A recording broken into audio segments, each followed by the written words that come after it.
వినీషా రెడ్డి గారు నమస్తే అండి. నమస్తే. ఫంక్షనల్ న్యూట్రిషన్ చదువుకున్నారు.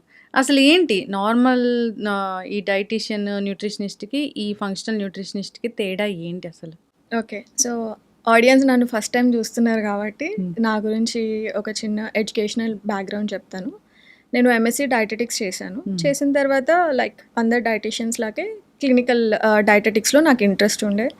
క్లినికల్ డైటెటిక్స్‌లో మనం టైప్ 2 డయాబెటీస్, పీసీఓఎస్, థైరాయిడ్ ఇది ఎప్పుడు కూడా బ్లడ్ షుగర్ బ్యాలెన్స్ అని చెప్పేసి లేకపోతే వెయిట్ మేనేజ్మెంట్ కింద మనం నేర్చుకుంటాం.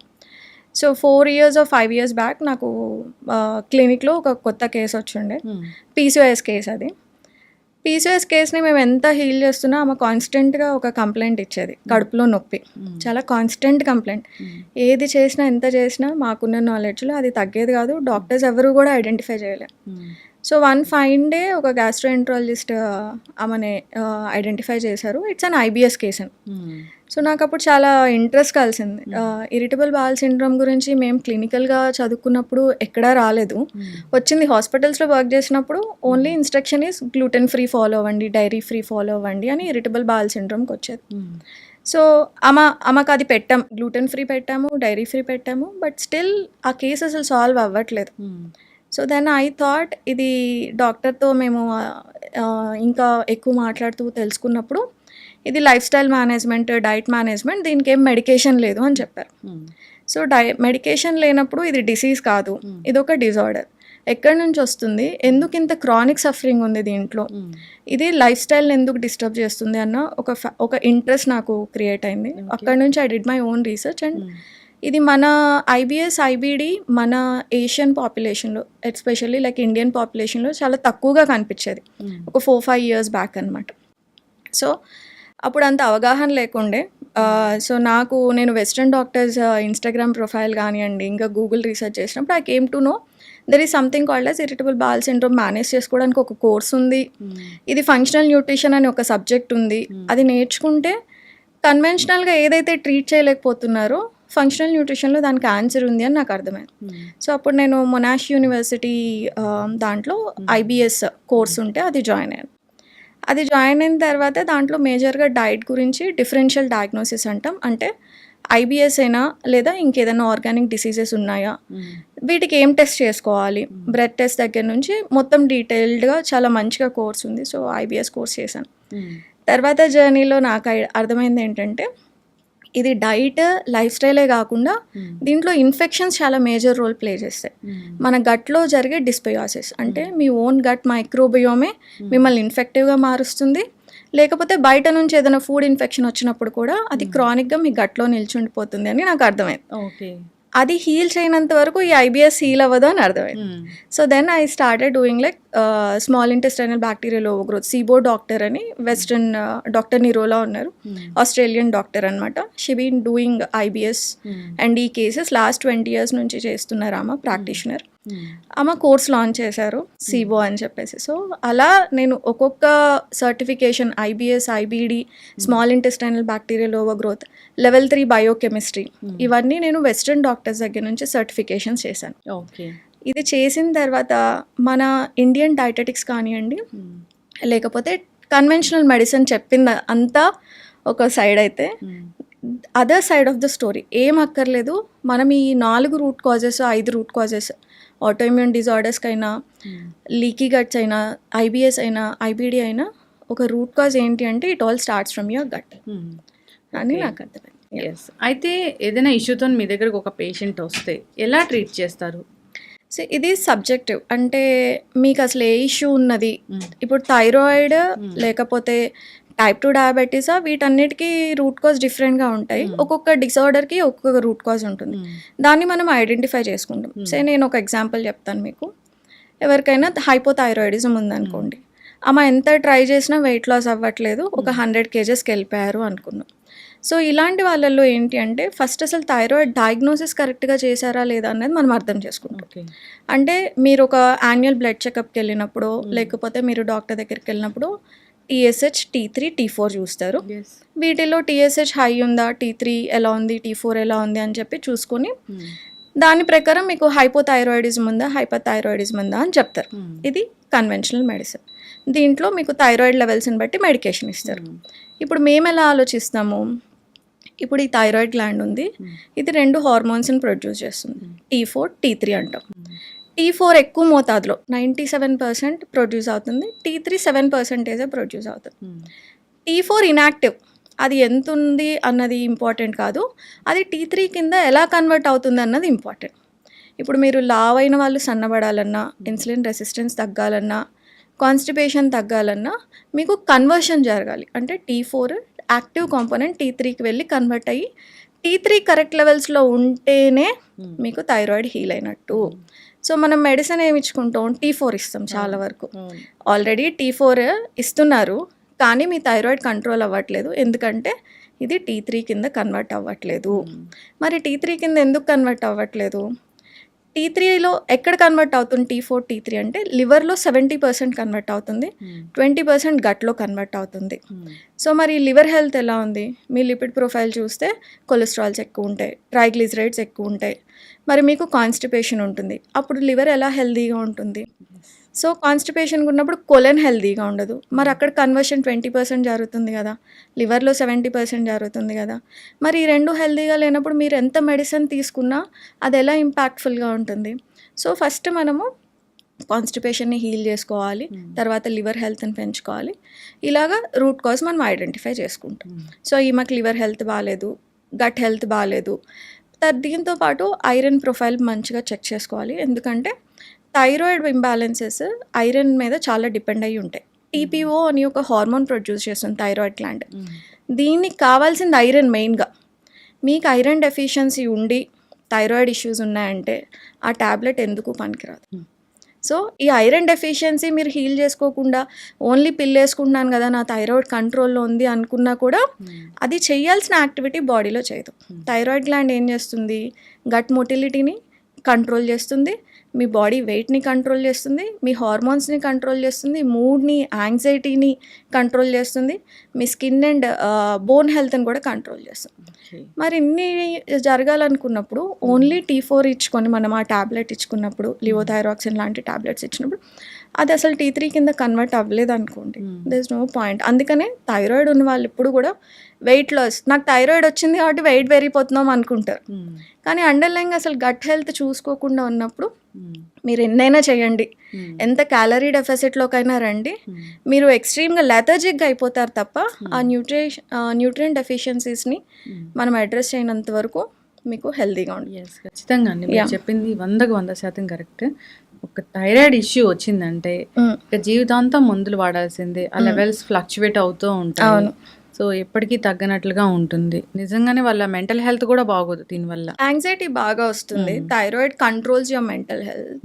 సో యాంగ్జైటీ బాగా వస్తుంది. ఫస్ట్ అసలు మనకి క్లినికల్ సైన్స్ ఏం కనిపిస్తాయి, మీకు థైరాయిడ్ టెస్ట్ చేసుకోకముందరనే విపరీతంగా స్వెట్టింగ్ రావడము, యాంగ్జైటీ కనిపించడం, చిన్న చిన్న వాటికి కోపం రావడము, ఇరిటబిలిటీ ఎక్కువైపోవడము, లేదా కాన్స్టిపేషన్ కనిపించడం లాంటి ఇష్యూస్ మనకి క్లినికల్ సైన్స్ కనిపిస్తాయి.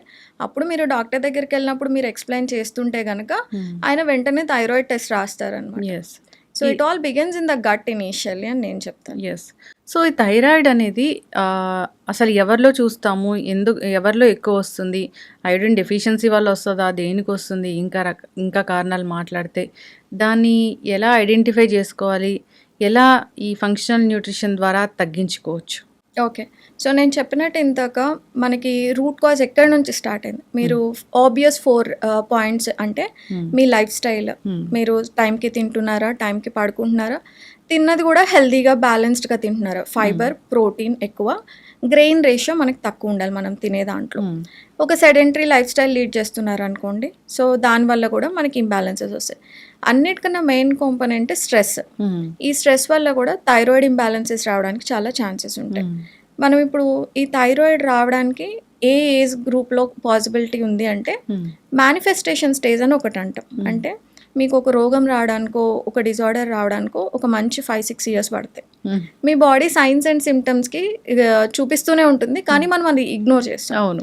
సో ఇప్పుడు ఒక స్కూల్ పిల్లోడు, ఒక 10th క్లాస్ 9th క్లాస్ పిల్లల్లో మనము వాళ్ళని ఎగ్జామ్స్ అని చెప్పి లేదా 24/7 వాళ్ళని చదువు మీద ఫోకస్ చేసేసి ఎక్కువ స్ట్రెస్కి గురి చేసామనుకోండి, వాళ్ళు టైంకి తినరు, టైంకి పడుకోరు, పేరెంటల్ స్ట్రెస్, తర్వాత స్కూల్ నుంచి వచ్చే స్ట్రెస్ కలిపి వాళ్ళ థైరాయిడ్ని ఇంపాక్ట్ చేయడం స్టార్ట్ చేస్తుంది.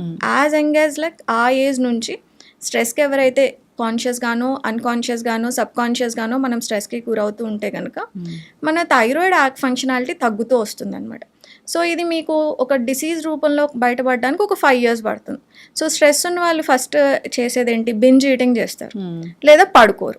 సో అలాంటి వాటిలో చిన్న చిన్నగా మీరు చేసే లైఫ్ స్టైల్ మిస్టేక్స్లో కానివ్వండి, మీ స్ట్రెస్ ఫ్యాక్టర్స్లో కానివ్వండి, మీరు కేర్ తీసుకోలేదు అంటే కనుక అది మేనిఫెస్ట్ అవ్వడానికి 5 years పడుతుంది, 5-6 years. సో అప్పుడు వన్ ఫైన్ డే మీరు వెళ్ళి టెస్ట్ చేసుకున్నప్పుడు మీకు థైరాయిడ్ ఇంబ్యాలెన్సెస్ ఉన్నాయని తెలుస్తుంది. దీంట్లో హెరిడిటరీగా థైరాయిడ్కి చాలా పాసిబిలిటీస్ ఉంటాయి. మీరు మీ ఫాదర్ లాగా కనిపించడానికి మీ ఫాదర్ పోలికలు ఉన్నాయనుకోండి, మీ ఫాదర్కి థైరాయిడ్ ఇష్యూస్ ఉంటే మీకు జెనెటిక్ ప్రీడిస్పోజిషన్ 100% ఉంటుంది. అంటే మీరు ఒక లోడెడ్ గన్ లాగా. లోడెడ్ గన్ అంటే ఏంటి, మీరు స్ట్రెస్ తీసుకున్నా, అన్హెల్దీ ఈటింగ్ ప్యాటర్న్స్ ఫాలో అయినా, మీ గట్ హెల్త్ బాగోకపోయినా అది ఒక ట్రిగర్ పుల్ చేసినట్టే. అప్పుడు మీరు థైరాయిడ్ ఇంబ్యాలెన్సెస్ ఉన్నట్టు మనం చేసుకోవచ్చు. సో మీరు లోడెడ్ గన్. ఇప్పుడు నా దాంట్లో థైరాయిడ్ ఇష్యూస్ మా ఫ్యామిలీలో లేవు. అప్పుడు నేనేం చేయాలి, నేను హెల్దీ లైఫ్ స్టైల్ ఫాలో అవ్వకుండా నేను కూడా ఇలాంటి అన్హెల్దీ లైఫ్ స్టైల్ ఫాలో అయితే మీకు 5 yearsలో వచ్చేది నాకు 6-7 yearsలో వస్తుంది అంతే. సో వీళ్ళకే థైరాయిడ్ ఇష్యూస్ వస్తుంది, వీళ్ళకి రావు అని చెప్పడానికి లేదు. ఎవరైనా జెనెటిక్ ప్రీడిస్పోజిషన్లో ఉన్న వాళ్ళు ఫస్ట్ లైన్లో నించున్నారు మీరందరూ. వెనకాల అన్హెల్దీగా లైఫ్ స్టైల్ ఫాలో అయిన వాళ్ళు ఒక్కొక్క మేనిఫెస్టేషన్ ఉంటుంది. అంటే మీ దాంట్లో వీకర్ జీన్ ఏంటి, నాకు type 2 diabetes is a weaker gene. నా భయం అంతా నాకు జెస్టేషనల్ డయాబెటీస్ వచ్చినప్పుడు కూడా నాకు చాలా క్లియర్గా అర్థమైంది నేను ఫ్యూచర్లో టైప్ 2 డయాబెటిక్ అవుతాను. సో ఇప్పుడు నేను ఏం చేస్తాను, రోజు ఎక్సర్సైజ్ చేస్తాను, నాన్ నెగోషియబుల్, హెల్దీగా తింటాను, టైంకి పడుకుంటాను. సో నాకు టైప్ 2 డయాబెటీస్ రాకుండా నేను ప్రివెంట్ చేసుకుంటున్నాను. సో మీరు కూడా మీ ఫ్యామిలీ హిస్టరీ చూసుకోండి. మీ ఫ్యామిలీ హిస్టరీలో ఎలాంటి డిసీజెస్ డిజార్డర్స్ ఉన్నాయో చూసుకొని మీకు ప్రీడిస్పోజిషన్ ఉన్నప్పుడు అలాంటి అన్హెల్దీ ప్యాటర్న్కి వెళ్లకుండా ఉంటే కనుక మీరు దాన్ని ఖచ్చితంగా ప్రివెంట్ చేసుకోవచ్చు. ఇవన్నీ కూడా మెటబాలిక్ డిజార్డర్స్ అన్నీ 100% ప్రివెంటబుల్, 100% రివర్సబుల్. ఎక్కడ రివర్సబుల్ అవుతాయి, మీరు డ్యామేజ్ కంట్రోల్ తొందరగా చేసుకుంటే మీకు రివర్సబుల్ అవుతాయి. Okay, yeah. అంటే టెస్ట్ వరకు వెళ్తాం ఎప్పుడంటే బాగా సిమ్టమ్స్ బాగా తెలిసాక. ఏదైనా ప్రీ సిమ్టమ్ ఈ లక్షణం కనిపిస్తే మనం టెస్ట్ చేయించుకుని తొందరగా తగ్గించుకోవచ్చు అంటే ఏం చెప్తారు ఈ థైరాయిడ్? సో ఫస్ట్ మీరు ఇప్పుడు 20 years 30 years అనుకోండి, మీరు అసలు అన్హెల్దీ లైఫ్ స్టైల్లోనే ఉన్నారు, మీ లైఫ్ స్టైల్ మీకు తెలుసు. సో ఫస్ట్ ప్రివెంటివ్ మెడిసిన్లో మనం చేయాల్సింది ఏంటంటే బేసిక్ బ్లడ్ టెస్ట్ చేయించుకోవాలి. T3, T4, TSH చూసుకోవాలి. TSHలో రెడ్ ఫ్లాగ్ ఏంటి అంటే మనం నార్మల్ లెవెల్ చూసినప్పుడు 0.9 నుంచి ఒక 5 దాకా మనం నార్మల్ రేంజ్ అనుకుంటాం. కానీ 2.5 నుంచి మేము సబ్ క్లినికల్ అంటాం. మీ రేంజ్ ఎప్పుడైతే 2.5 దాటిందో TSH, మీకు ఒక 5 yearsలో థైరాయిడ్ డిజార్డర్స్ రావడానికి ఛాన్సెస్ ఉంటాయి అని అర్థం. ఈ TSH 4కి క్లోజ్గా ఉందనుకోండి, మీకు 4కి క్లోజ్గా ఉంది, ఫ్యామిలీ హిస్టరీలో థైరాయిడ్ ఉంది అంటే వెళ్ళి థైరాయిడ్ ఆటో ఇమ్యూన్ బాడీస్ ఉంటాయన్నమాట, ఆ టెస్ట్ చేయించుకోవాలి. థైరాయిడ్ ఆటో ఇమ్యూన్, యా అవును. సో ఆ టెస్ట్లో మనం ఎందుకు చేయించుకుంటాము, థైరాయిడ్ కేవలం థైరాయిడ్ గ్లాండ్ ఒక ఫంక్షనాలిటీ ప్రాబ్లం మాత్రమే కాదు, థైరాయిడ్లో 70% హైపోథైరాయిడిజం కేసెస్లో హషిమోటోస్ అనే ఆటోఇమ్యూన్ డిజార్డర్ ఉంటుంది. ఇది ఎవరు సరిగ్గా ఐడెంటిఫై చేసుకోరు. హైపోథైరాయిడిజం ఉన్న వాళ్ళందరూ వెళ్ళి థైరాయిడ్ యాంటీబాడీస్ టెస్ట్ చేయించుకోండి, మీకు అప్పుడు హషిమోటో ఉందా లేదా అని తెలుస్తుంది. మేము మా ప్రాక్టీస్లో 90%లో హషిమోటోస్ ఎవరికి ఉందని తెలియదు, అందరూ హైపోథైరాయిడిజం అనే వస్తారు. మేము మా డయాగ్నోస్టిక్ టెస్ట్లో యాడ్ చేసేది అంటే థైరాయిడ్ యాంటీబాడీస్ టెస్ట్ మేము ఇంక్లూడ్ చేస్తాం అన్నమాట. అప్పుడే ఐడెంటిఫై అవుతుంది వాళ్ళకి హషిమోటో అని ఒక ఆటోఇమ్యూన్ డిజార్డర్ ఉంది అని చెప్పేసి. సో ఇలాగ సబ్ క్లినికల్ లెవెల్లో మీరు తెలుసుకుంటే కనుక ఒక జనరల్ రొటీన్ అను, లేదు నేను బాగా స్ట్రెస్ తీసుకుంటున్నాను, టైంకి పడుకోవట్లేదు, జంక్ ఎక్కువ తింటున్నాను, let me check my thyroid levels అని మనం వెళ్ళొచ్చు. దీంట్లో 2.5 ఇస్ ద కట్ ఆఫ్, అక్కడ సబ్ క్లినికల్ లెవెల్ కింద పెట్టుకోవాలి. 2.5 కన్నా ఎక్కువ ఉందంటే, లేదా ఫ్యామిలీ హిస్టరీలో ఉంది అనుకున్నా కూడా మనం థైరాయిడ్ యాంటీబాడీస్ చెక్ చేసుకొని రూల్ అవుట్ చేసుకోవాలి. ఫస్ట్ మనకు వచ్చే పాసిబిలిటీ ఉందా లేదా అని రూల్ అవుట్ చేసుకోవాలి. ఓకే, సో వచ్చే అవకాశం ఉంది, కొంచెం బోర్డర్ లైన్లో ఉంది. సో ప్రీ థైరాయిడ్ కండిషన్ అంటారా? అవును. అదేదో అవును. వచ్చేలా ఉంది యాహ్! అన్నప్పుడు ఏం చేస్తాము? సో, ఇక్కడ నేను ఇందాక చెప్పినట్టు T4 నుంచి T3కి కన్వర్ట్ అయితేనే మీకు యాక్టివ్ థైరాయిడ్ గ్లాండ్ ఫంక్షనాలిటీ మీ బాడీ తీసుకుంటుంది. ఈ T4 నుంచి T3 కన్వర్ట్ అవ్వాలంటే అది selenium dependent, zinc dependent, iodine dependent అనమాట. సో, సెలీనియం రోజుకి 2 బ్రెజిలియన్ నట్స్ తింటే మీకు కావాల్సిన సెలీనియం వస్తుంది. That is first point. Zinc ఇలాగా సీడ్స్ అండ్ నట్స్ ఉంటాయి కదా, అవన్నీ కూడా జింక్ రిచ్. పంప్కిన్ సీడ్స్ కానివ్వండి, సన్ఫ్లవర్ సీడ్స్ కానివ్వండి, ఇవన్నీ జింక్ రిచ్ ఉంటాయి. So, zinc rich foods, selenium rich foods మీ డైట్లో స్టార్ట్ చేయాలి. ఈ 4 పాయింట్స్ అందరికీ బేసిక్ అండి. అంటే మీకు రోగం ఉన్నా, రోగం లేకపోయినా, ఫ్యామిలీ హిస్టరీ ఉన్నా లేకపోయినా అందరూ రోజు ఎక్సర్సైజ్ చేయాలి, ఫైబర్ ఎక్కువ తినాలి, ప్రోటీన్ ఎక్కువ తినాలి, గ్రెయిన్ ఇంటేక్ తగ్గియాలి. గ్రెయిన్ ఇంటేక్ తగ్గించుకొని ఒక యాక్టివ్ లైఫ్ స్టైల్ లీడ్ చేసుకుంటూ సిర్కాడియన్ రిథమ్ అంటే మీరు యాక్టివ్ స్లీప్ 10 o'clock నుంచి 5 o'clockకి మీకు స్లీప్ సైకిల్ రావాలి. చాలామంది ఏం చెప్తారంటే మేము 8 hours పడుకుంటాం మేడం, 2 నుంచి మేము 10 దాకా పడుకుంటాం అంట. So it's not an active sleep. ఆ టైంలో లివర్ డీటాక్సిఫికేషన్ సరిగ్గా జరగదు. ఎప్పుడైతే స్లీప్ హార్మోన్ ప్రొడ్యూస్ చేయాలో మీరు అప్పుడు డైజెస్టివ్ ఫైర్ని ఇంక్రీజ్ చేస్తారు. అంటే 2కి పడుకునే వాళ్ళు 11కో 12కో తింటారు కదా. సో మీరు పడుకునే టైంలో మీ డైజెస్టివ్ ఫైర్ ఎక్కువ ఉంది అంటే body will not detox. So liver functionality తగ్గిపోతుంది. దీనివల్లే చాలా రకాల రోగాలు, అన్ని రోగాలకి ఇది ఒక రూట్ కాజ్ అని కూడా చెప్పుకోవచ్చు. సో ఈ 4 పర్టికులర్ థింగ్స్ అంటే మీ physical health, mental health, biological health, nutritional health, ఈ 4 బాగుంటే మీకు అసలు ఏ రోగాలు అన్నవి రావు. వచ్చినా మీ బాడీ చాలా మంచిగా ఇమ్యూన్ సిస్టమ్ మంచిగా ఉంటుంది. కాబట్టి గట్ హెల్త్ 70% ఆఫ్ మీ ఇమ్యూన్ సిస్టమ్ గట్లోనే ఉంటుంది. అది బాగుంటుంది కాబట్టి మీరు తొందరగా రికవర్ అవుతారు. సో డిసీజ్ రాదు అని ఎవరు గ్యారంటీ ఇవ్వరు, కాకపోతే వచ్చినప్పుడు you can fight it better. అంటే మీ దగ్గరికి థైరాయిడ్ పేషెంట్స్ వస్తారు, వచ్చినప్పుడు సో వాళ్ళకి మామూలుగా ఇంగ్లీష్ మెడిసిన్ రాసినట్లుగా థైరాయిడ్కి సంబంధించిన టాబ్లెట్స్ రాస్తారా, లేదంటే ఈ విటమిన్స్ ఇలాంటి సప్లిమెంట్స్తోనే తగ్గిస్తారా? అంటే ఏంటి? థైరాయిడ్ మెడికేషన్ మానేయాలా వద్దా, రెమిషన్లో ఉందా, రివర్సబుల్లా, మనం మానేయాలా లేదా అన్నది మల్టిపుల్ ఫ్యాక్టర్స్ మీద డిపెండ్ అయి ఉంటుంది. ఫస్టే మా దగ్గరికి వచ్చేసారు కదా అని మేము థైరాయిడ్ మెడికేషన్ తీసేసాం. సో మనం సిస్టమాటిక్గా నేను ఇంతకు ఎగ్జాంపుల్ ఇచ్చినట్టు మాకు ఒక 100 kgs పేషెంట్ ఉన్నారు. ఆమెకు థైరాయిడ్ ఇష్యూస్ బాగుంది. థైరాయిడ్లో ఏంటంటే చిన్నప్పటి నుంచి కాన్స్టిపేషన్ ఉన్న వాళ్ళు ఉంటారు. ఈ కాన్స్టిపేషన్ ఉన్నప్పుడు ఇంతకు మనం మాట్లాడుకున్నాం చూడండి, 20% of T4 to T3 conversion లివర్లో జరుగుతుంది, గట్లో జరుగుతుంది, మిగతా 70% మనకి లివర్లో జరుగుతుంది. మరి ఆమె అంతా అన్హెల్దీ గట్ ఉండి, అన్హెల్దీ వెయిట్లో ఉండి, ఆమె స్ట్రెస్ లెవెల్స్ పీక్ చాలా ఎక్కువగా ఉంటాయి. మేము ఈ స్ట్రెస్ లెవెల్స్కి సంబంధించిన క్వశ్చన్స్ కూడా అడుగుతాం అనమాట. బట్ అన్నిట్లో తనకి 5 on 5 స్కోర్, హైయెస్ట్ స్ట్రెస్ లెవెల్స్లో ఉన్నప్పుడు మనం మెడికేషన్ వీన్ ఆఫ్ చేయొద్దు. దీనికి కావాల్సిన కన్వర్టింగ్ న్యూట్రియంట్స్ ఏవైతే ఉంటాయో ఫస్ట్ గట్ హెల్త్ ఇంప్రూవ్ చేసుకోవాలి. మనం ఎంత న్యూట్రియంట్ సప్లిమెంట్స్ ఇచ్చినా ఇంజెషన్ అంటే మనం తినడం, డైజెషన్, అది మీ పొట్టలో స్టమక్ యాసిడ్స్ కరెక్ట్గా ఉంటేనే అది డీబాండ్ అయ్యి డైజెస్ట్ అవుతుంది. డైజెస్ట్ అయింది ఎసిమిలేట్ అవ్వాలి, ఆర్గాన్స్కి, బ్లడ్కి అందాలి. ఎసిమిలేట్ అయిన తర్వాతనే cellular level of nutrition improve అవుతుంది. మరి ఈ 4 ప్రాసెస్లు జరగాలంటే వెంటనే జరిగిపోదు కదా. ఇన్ని ఇయర్స్ ఆఫ్ అబ్యూజ్ ఉంది బాడీకి. అబ్యూజ్ అంటే మీరు టైంకి తినరు, పడుకోరు, న్యూట్రిషన్ లేదు, చాలా డిప్లీషన్స్ ఉన్నాయి. కాబట్టి మనం ఒక సిస్టమాటిక్ వేలో ఒక్కొక్క దాన్ని అడ్రస్ చేసుకుంటూ వెళ్తే వన్ ఫైన్ డే మీ TSH, T4, T3 అన్ని ఆప్టిమల్ రేంజ్లో ఉన్నాయంటే డాక్టర్తో వెళ్ళి మాట్లాడుకొని ఇప్పుడు నా హెల్త్ ఇలా ఉంది, హెల్త్ కండిషన్, నేను ఎంతవరకు ట్యాబ్లెట్ని మానేసేయచ్చు, ఎంతవరకు డోసెస్ తగ్గించుకోవచ్చు అని మనం డిస్కస్ చేసుకొని న్యూట్రిషనిస్ట్, డాక్టర్స్తో డిస్కస్ చేసుకొని we can take a decision. కానీ అబ్రప్ట్గా ఎవ్వరు కూడా మనం ఆపేయకూడదు. అండ్ ఇప్పుడు ఫంక్షనల్ మెడిసిన్లో ఓన్లీ T4 కాదు T3 యాడ్ చేస్తున్నారు. So that is giving a lot of good result. Hypothyroidism ఉన్న వాళ్ళలో T4 టాబ్లెట్ ఇచ్చేదానికన్నా T3 యాడ్ చేస్తుంటే వాళ్ళు చాలా రిలాక్సింగ్గా ఉంది, యాంగ్జైటీ తగ్గుతుంది, నైట్ మంచిగా పడుకుంటున్నారు. సో ఇప్పుడు మనకి అట్లీస్ట్ లైక్ సౌత్ ఇండియన్ స్టేట్స్లో ఫంక్షనల్ న్యూట్రిషన్ అంటే ఎవరికి తెలియదు. ఫంక్షనల్ మెడిసిన్, న్యూట్రిషన్ మీద అంత అవగాహన లేదు. ఇప్పుడు నేను ఇవన్నీ చెప్పినా కూడా చాలామందికి కొత్తగానే అనిపిస్తుంది, కానీ వెస్టర్న్ స్టేట్స్లో ఇది చాలా పాపులర్ అప్రోచ్ అనమాట. ఒక డిసీజ్ అక్కడెక్కడ కూడా వెళ్ళంగానే యాంటాసిడ్స్ రాసేయడం, యాంటీబయాటిక్స్ రాసేయడం లాంటివి ఉండవు. చాలా డిఫికల్ట్ వాళ్ళకి ఒక ప్రిస్క్రిప్షన్ రావడమే. మీరు వెళ్ళండి, ఫుడ్ మార్చుకోండి, లైఫ్ స్టైల్ మార్చుకోండి అని చెప్తూ ఉంటారు తప్ప తొందరగా మెడికేషన్స్కి ఎవరు వెళ్ళరనమాట. సో అక్కడున్న అప్రోచ్ వాళ్ళ రీసెర్చ్ ప్రకారం, ఎందుకంటే వాళ్ళకి గట్ ఇష్యూస్ చాలా పెరిగిపోతూ ఉంటాయి because of ultra processed foods. So అక్కడ డాక్టర్స్ అందరూ కూడా ఫంక్షనల్ న్యూట్రిషన్, ఫంక్షనల్ మెడిసిన్ అప్రోచ్ని చాలా క్లోజ్గా ఫాలో అవుతారు. ఆ ఆడియన్స్ అందరికీ, అక్కడున్న పాపులేషన్ వాళ్ళందరికీ ఐడియా ఉంది.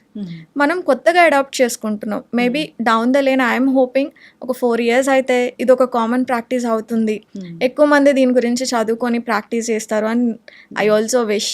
ఎస్, అంటే ఇక్కడ ఏం చేస్తారంటే మీ దగ్గరికి ఒక పేషెంట్ వస్తే రూట్ కాజ్ ఏంటనేది ఐడెంటిఫై చేస్తాం. తెలుసుకొని అక్కడ ఏ డెఫిషియన్సీ వచ్చింది, దాన్ని ఎలా కరెక్ట్ చేయాలి, కరెక్ట్ చేశాక దాని మందుల్ని ఎలా ఆపేయాలి. సిమ్టమాటిక్ ట్రీట్మెంట్ అన్నది చాలా రాంగ్ అప్రోచ్ అనేది నా ఉద్దేశం. అంటే మీకు థైరాయిడ్ డిజార్డర్ ఉన్నప్పుడు థైరాయిడ్ రిసెప్టార్స్ లివర్లో కూడా ఉంటాయి. అప్పుడు ఏం చేస్తాయి, ఎల్డిఎల్ బ్యాడ్ కొలెస్ట్రాల్ని పెంచేస్తాయి. మీరు తినండి తినకపోయండి మీ ఎల్డిఎల్ షూట్ అవుతూ ఉంటుంది.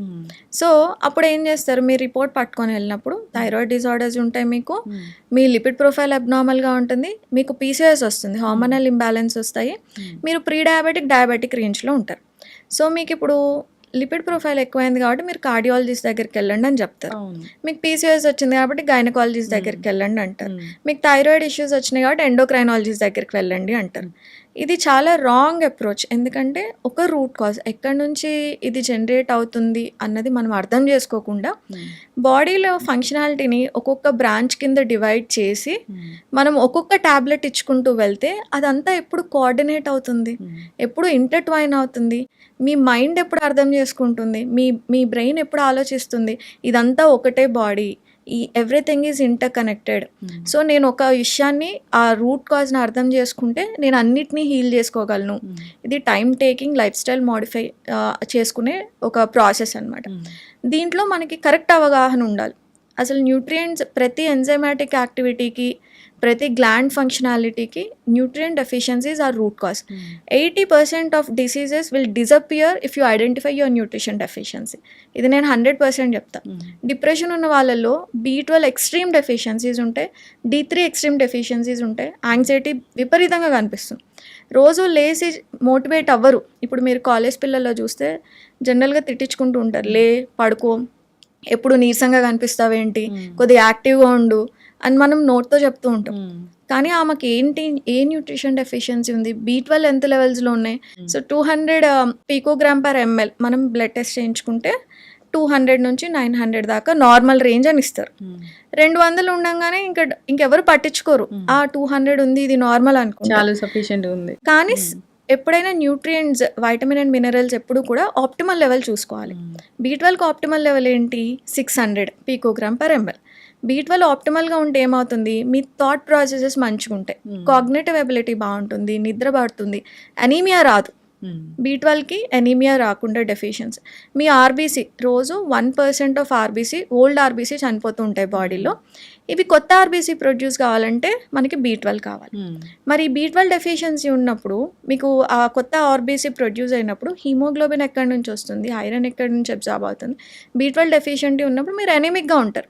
సో ఈ ఏజ్ పిల్లలు, కాలేజ్ వెళ్ళే పిల్లలు ఎక్కువ జంక్ ఈటింగ్ హ్యాబిట్స్ ఉంటాయి కాబట్టి వాళ్ళలో ఎక్కువ న్యూట్రియంట్ డెప్లీషన్ వల్ల వచ్చే laziness, fatigue, depression, anxiety, irritability. B12, D3, iron non నెగోషియబుల్గా మీకు ఆప్టిమల్ రేంజ్లో ఉండాలి. నార్మల్ రేంజ్ కానే కాదు, ఆప్టిమల్ రేంజ్. D3 ఎవరికైతే మెంటల్ హెల్త్ ఇష్యూస్ ఉంటాయో వాళ్ళకి 60 రేంజ్లో ఉండాలి.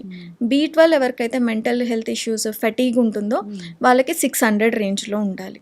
సో ఆప్టిమల్ డోసెస్ ఒకటేసారి 60 kIU ఇవ్వడం కన్నా, అంటే మీకు D3 డెఫిషియన్సీ ఉంటే ఒకటేసారి 60 kIU రాస్తారు మనకి. అది మెగ్నీషియం లేనిది అబ్జార్బ్ అవ్వదు, బోన్లోకి వెళ్ళదు. 90% ఆఫ్ వరల్డ్ పాపులేషన్లో మెగ్నీషియం డెఫిషియన్సీ ఉంటుంది, అందుకే కాన్స్టిపేషన్ ఉంటుంది. మీరు ఎంత ఫైబర్ తినండి, ఎంత వాటర్ తాగండి, మీ కాన్స్టిపేషన్ రిజాల్వ్ అవ్వదు. ఎందుకు, కాన్స్టిపేషన్కి root cause thyroid, magnesium deficiencies. మరి ఈ రెండు అడ్రస్ అవునప్పుడు మీకు ఎలా కాన్స్టిపేషన్ హీల్ అవుతుంది? లీటర్ నీళ్ళు తాగుతారు, ఇంత ఫైబర్ తింటారు, కానీ మీకు కాన్స్టిపేషన్. సో ఒక్క మెగ్నీషియం సైట్రేట్ తీసుకోండి 500 mg, you'll have a easy motion, మంచిగా వెళ్ళిపోతుంది. సో ఇలాగా I strongly believe 80% of disorders అన్నిటికీ మందులు అక్కర్లేదు. You need vitamin and minerals. Yes, మంచి ఖచ్చితంగా హెల్ప్. సో ఈ విటమిన్ టాబ్లెట్స్ తీసుకున్నా కానీ అబ్జార్ప్షన్ ఉండదు అంటే అవును. ఆ గట్ హెల్త్ సరిగ్గా లేదని. లేదు అన్నట్టు సో ముందు దాన్ని కరెక్ట్ చేసుకోవాలి. చేసుకోవాలి. మీరు చూస్తున్నారు గట్ హెల్త్ ఇష్యూస్ రావడానికి మెయిన్ కారణం ఈ జంక్ ఫుడ్, ఇంకా రకరకాల టాబ్లెట్స్ అనేవి మనం పిచ్చి పిచ్చిగా వాడడం వల్ల, అంతే. అవును, అవును. సో యాంటాసిడ్స్, యాంటీబయాటిక్స్ మనం చేసే తప్పేంటంటే యాసిడ్ రిఫ్లెక్స్ వచ్చింది అనుకోండి, ఒక డాక్టర్ని కలుస్తాం. కలిసి ఆయన ఒక 15 days కోర్స్ రాస్తే ఆ 15 days మీరు యాంటాసిడ్స్ వేసుకుంటారు, యాంటీబయాటిక్స్ వేసుకుంటారు. కానీ మీరు చేస్తున్న మిస్టేక్ ఏంటి? డైట్ కరెక్ట్ చేసుకుంటారా? చేసుకోరు. టైంకి పడుకుంటారా? పడుకోరు. కాఫీ టీలు విపరీతంగా తాగుతారు, ఆల్కహాల్ తాగుతారు, స్మోక్ తాగుతారు, టైంకి తినరు. మరి రూట్ కాజే మీ అన్హెల్దీ లైఫ్ స్టైల్ వల్ల, అన్హెల్దీ ఈటింగ్ ప్యాటర్న్ వల్ల వచ్చిన ఒక డిజార్డర్ యాసిడ్ రిఫ్లెక్స్. మరి దీనికి మందులు ఎలా ఫిక్స్ చేస్తాయి? మీకున్న స్టమక్ యాసిడ్ని తగ్గించడానికి యాంటాసిడ్స్ రాసిస్తారు. మీరు 15 days కోర్స్, ఆయన 15 days చెప్తే మనం నెలలు వాడేసుకుంటాం. మనంతటి మనం వాడుకుంటాం. ఎప్పుడు యాసిడ్ రిఫ్లెక్స్ వచ్చినా ఫార్మస్యూటికల్స్ ఫార్మసీకి వెళ్ళి మనంతటి మనం మందులు తెచ్చుకొని వాడుకుంటాం. లేదా ఈ డాక్టర్ మంచిగా చెప్పలేదని వేరే డాక్టర్ దగ్గరికి వెళ్తాం. ఆయన కూడా యాంటాసిడ్, యాంటీబయాటిక్కే రాస్తారు. ఇలా మీరు ఎంతమంది డాక్టర్స్ దగ్గరికి వెళ్ళి ఎన్ని సంవత్సరాలు యాంటాసిడ్స్, యాంటీబయాటిక్స్ వాడుతున్నా సరే మీకు అది తగ్గదు. మరి ఇది ఏం చేస్తుంది? లైఫ్ స్టైల్ని కరెక్ట్ చేసుకొని, డైట్ని కరెక్ట్ చేసుకొని, స్లీప్ సైకిల్ని కరెక్ట్ చేసుకొని, ట్రిగరింగ్ ఫుడ్స్, నేను ఇంతకు చెప్పిన లిస్ట్లో నుంచి మీకు ఏదైనా ట్రిగరింగ్ ఫుడ్ ఉంటే అవన్నీ మానేస్తే మీకు మంచిగా హీల్ అవుతుంది. ఇలా కాకుండా దీర్ఘకాలికంగా ఒక 3 months నుంచి మాకు వచ్చే పేషెంట్స్ అయితే గత 20 సంవత్సరాల నుంచి యాంటాసిడ్స్ వాడిన వాళ్ళు కూడా ఐఎమ్ లైక్ సో సర్ప్రైజ్డ్. వాళ్ళ బ్లడ్ వర్క్ చూస్తే ఐరన్ డెఫిషియన్సీ, కంప్లీట్గా ఐరన్ డెఫిషియన్సీ, కంప్లీట్గా B12. స్టమక్ యాసిడ్ సరిగ్గా లేకపోతే కనుక మీరు తిన్న ఫుడ్ నుంచి ఐరన్ డీబాండ్ అవ్వదు, B12 డీబాండ్ అవ్వదు. అది డీబాండ్ అవ్వనప్పుడు మీకు ఎక్కడి నుంచి న్యూట్రియంట్స్ వస్తాయి?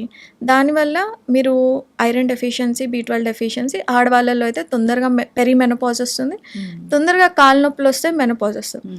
స్టమక్ యాసిడ్ లేనిది ఏ న్యూట్రియంట్ కూడా మన బాడీలో అబ్జార్బ్ అవ్వదు. మరి యాంటాసిడ్స్ ఏంటి? స్టమక్ యాసిడ్ని తగ్గించే ఒక మందు. యాంటీబయాటిక్స్ ఏంటి? మీ గట్ మైక్రోబియంని చంపేసే ఒక మందు. ఇవన్నీ కూడా ఎమర్జెన్సీ మెడికేషన్స్, అంటే మీకు బాగా హెల్త్ కండిషన్ వర్సన్ అయినప్పుడు తీసుకోవాల్సిన మెడికేషన్స్. అక్కడ దాకా రాకుండా చేసుకునేది మీ చేతుల్లోనే ఉంది. సో మనం ఎమర్జెన్సీ మెడికేషన్ని డైలీ మెడికేషన్ చేస్తున్నాం. ఆలోపతి ఈజ్ ఎ బూన్ మనకి, అంటే అదొక వరం. ఎప్పుడు వరము? ఎమర్జెన్సీ టైంలో మీకు ఒక కాలో చెయ్యో ఎవరికో విరిగిపోయింది, వెళ్ళి హాస్పిటల్లో ఉన్నారు, అప్పుడు చేసుకోవాల్సిన అలోపతి ట్రీట్మెంట్ మనం చేసుకోవాలి. ఏమీ లేదు, తిని కూర్చొని తెచ్చుకునే రోగాలు అన్నమాట ఇవన్నీ. వీటికి మీరు మందుల సైకిల్లో పడిపోయారు అంటే you will never come out. ఒక యాంటాసిడే కదా వేసేసుకుందాం అనుకుంటారు, కానీ బాడీలో జరిగే ఏ న్యూట్రియంట్ అబ్జార్ప్షన్ కూడా మనకి సరిగ్గా జరగదు. దీనివల్లే 50 సంవత్సరాలకు రావాల్సిన మెనోపాజ్ ఆడవాళ్ళకి 45 సంవత్సరాలకు వస్తున్నాయి. బ్రిటిల్ బోన్స్ చాలా బాగా ఇప్పుడు ఎక్కువైన మాకు వచ్చే కంప్లైంట్స్ ఎక్కువగా చూసేది ఇరిటబుల్ బౌల్ సిండ్రోమ్, IBSతో ఎక్కువ మంది వస్తారు. వీళ్ళ హిస్టరీలో చూస్తే ఈ కాన్స్టిపేషన్ ఇష్యూస్, యాంటాసిడ్స్, వాళ్ళకి నచ్చినట్టు యాంటీబయాటిక్స్ డాక్టర్ రాస్తారో తెలీదు, వీళ్ళు వాడతారో తెలియదు, కానీ they been through very chronic medication. Yes, correct అండి. అయితే వినీషా రెడ్డి గారు, సో జనరల్గా ఈ కొలెస్ట్రాల్, ఒబిసిటీ, థైరాయిడ్, డయాబెటీస్ ఇలాంటి లైఫ్ స్టైల్ డిజార్డర్స్కేనా, లేదంటే ఏ ఇష్యూ ఉన్నా మిమ్మల్ని కాంటాక్ట్ చేయొచ్చా? నేను specialised in IBS and IBD. IBD ఇంకా అందరికీ తెలియని ఒక డిసీజ్ అది. IBS ఒక డిజార్డర్. గ్యాస్ ఎక్కువగా పట్టేస్తూ ఉంటుంది మాకు, పొట్టలో అరిగినట్టు అనిపించదు, పొట్ట ఎప్పుడు కూడా ఒక బెలూన్ లాగా బ్లోటెడ్గా ఉంటుంది, ఫుడ్ ఇంటాలరెన్సెస్ మాకు చాలా ఎక్కువగా ఉంటాయి అని ఇలాంటి సిమ్టమ్స్తో బాధపడుతూ ఉంటారు. కడుపు నొప్పి అకేషనల్గా వస్తుంది, పోతూ ఉంటుంది, గ్యాస్ ఎక్కువ ఫామ్ అవుతూ ఉంటుంది, ఎక్కువ చిన్నపిల్ల తినే క్వాంటిటీ కూడా వాళ్ళు తినలేరు. సో ఇలాంటి సిమ్టమ్స్ ఉన్నప్పుడు వెంటనే ఎవరు డాక్టర్ దగ్గరికి వెళ్ళరు, వాళ్ళ డయాగ్నోసిస్ చేయించుకోరు. సో అన్డయాగ్నోస్డ్ IBSతో చాలా మంది సఫర్ అవుతున్నారు అని నాకు అర్థమైంది. ఏదో అప్పుడప్పుడు కనిపించేవే కదా అనుకుంటారు, కానీ 10 years నుంచి ఉన్నాయి మేడం అని చెప్తారు ఈ విషయాలన్నీ. మరి ఈ సిమ్టమ్స్ అన్నిటినీ కలిపి ఒక పేరు పెట్టాలంటే అది సిండ్రోమ్ అంటేనే కలెక్టివ్ సిమ్టమ్స్ అని అర్థం అనమాట. సో ఇరిటబుల్ బాల్ సిండ్రోమ్ ఉందని చాలామందికి తెలియదు. So I'm specialised in IBS. కానీ ఐబిఎస్ వచ్చినప్పుడు ఏంటి, గట్లో అబ్జార్ప్షన్ ఉండదు, న్యూట్రిషన్ రిక్వైర్మెంట్ ఉండదు, కాబట్టి మీకు పీసీఓఎస్ రావచ్చు, థైరాయిడ్ రావచ్చు, డయాబెటీస్ రావచ్చు. సో గట్ హెల్త్ బాగున్నప్పుడు మీకు ఫస్ట్ ఐబిఎస్ ఎవరికి రాదు. ఇవన్నీ ఇంపాక్ట్ చేసుకుంటూ అబ్జార్ప్షన్ని ఇలాగ డిస్టర్బ్ చేసుకుంటూ, డైజెషన్ని డిస్టర్బ్ చేసుకుంటూ వస్తారు, కాబట్టి ఎవ్రీథింగ్ ఈజ్ ఇంటర్వైన్.